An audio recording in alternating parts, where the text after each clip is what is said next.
Et j'aimerais partager avec vous une des révélations les plus fraîches que le Seigneur m'a données.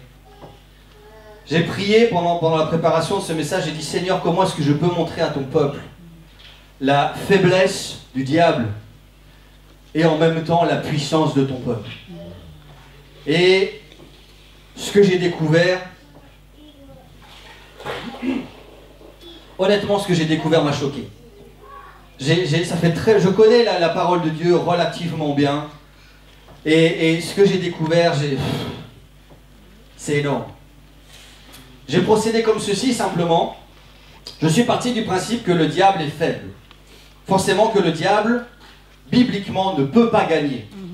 Et j'ai recherché dans la Bible les passages qui expliquent que le diable perd. Et on va voir ce qui se passe dans ces mêmes passages.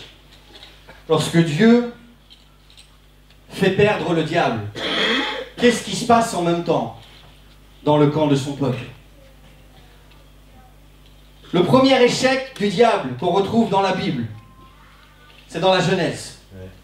L'Éternel dit au serpent, c'est juste après la chute. Donc le serpent vient, il tente Ève.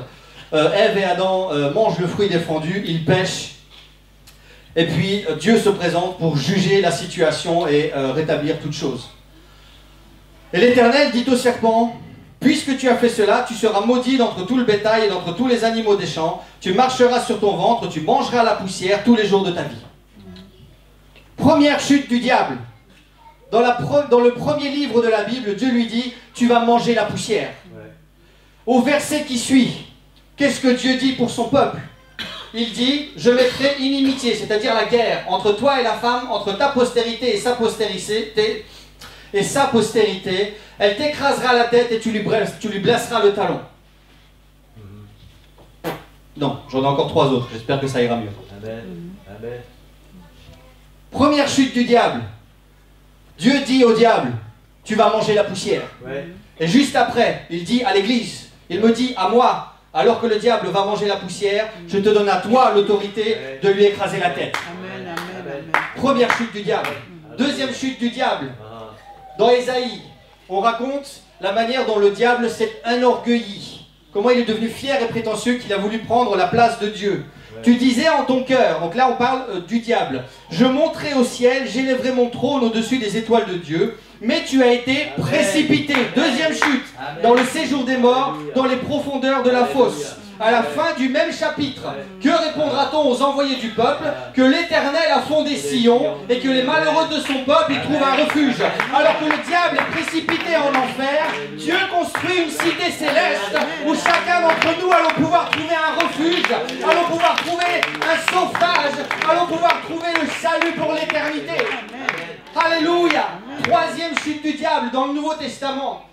Lorsque Jésus donne l'autorité aux disciples, ils reviennent, ils disent, les 70 revinrent avec joie en disant, Seigneur, même les démons nous sont soumis en ton nom. Et Jésus leur dit, troisième chute du diable, je vois Satan tomber comme un éclair. Le verset suivant, Jésus dit, mais je vous ai donné le pouvoir à vous de marcher sur les serpents, sur les scorpions, sur toute la puissance de l'ennemi, et rien ne pourra vous nuire. Troisième chute du diable, troisième glorification de l'Église. Alléluia. Alléluia!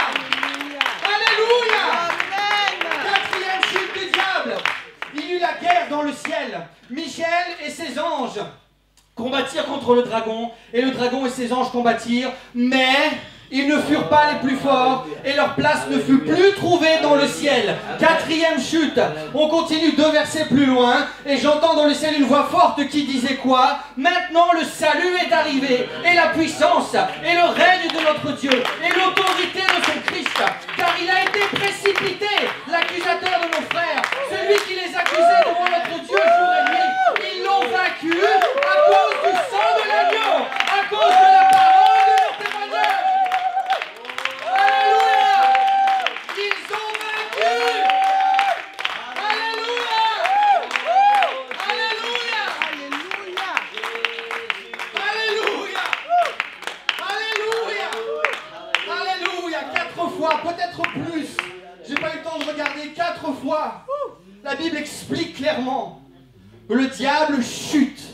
Le diable pêche. Le diable tombe.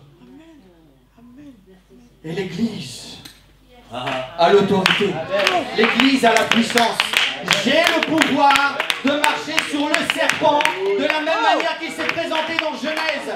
Ce serpent dans Genèse qui a essayé d'influencer Adam et Ève dans l'Ancien Testament. Je reçois la puissance dans le Nouveau Testament de marcher sur ce même serpent, sur ce même scorpion et sur toute la puissance de l'ennemi. Et rien ne pourra me nuire.